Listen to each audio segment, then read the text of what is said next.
যত ইস্তেগফার হতে পারে এর মধ্যে সবচেয়ে শ্রেষ্ঠতম ইস্তেগফার নাম কি? কথা কন।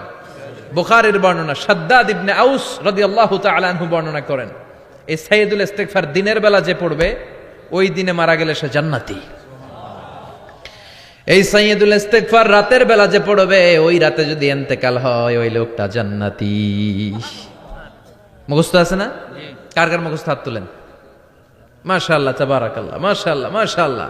আর যাদের নাই তাদের হোমওয়ার্ক, তাদের আল্লাহুম্মা আনতা রাব্বি লা ইলাহা ইল্লা আনতা খালাকতানি ওয়া আনা আবদুক ওয়া আনা আলা আহদিকা ওয়া ওয়া'দিকা মাস্তাতা'তু আউযু বিকা মিন শাররি মা সানা'তু আবুউ লাকা বিনি'মাতিকা আলাইয়া ওয়া আবুউ লাকা বিযামবি ফাগফির লি ফাইন্নাহু লা ইয়াগফিরুয যুনুবা ইল্লা আনতা। সুবহানাল্লাহ পড়েন। আজকে রাতে পড়ছেন, মারা গেলে জান্নাতি।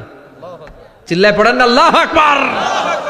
এজন্য বিশ্বনবী বলেন, আমার আগের গুনাহ মাফ, পরের গুনাহ মাফ, তারপরেও প্রতিদিন আমি 70 বার তওবা ইস্তেগফার পড়ি। আজকে থেকে পড়তে রাজি আছেন তো? বেশি বেশি ইস্তেগফার পড়া যাবে না? একটু প্রাণ খুলে দিল খুলে আওয়াজ করে পড়েন তো আস্তাগফিরুল্লাহ। আর জোরে পড়েন আস্তাগফিরুল্লাহ। আবার সবাই পড়েন আস্তাগফিরুল্লাহ।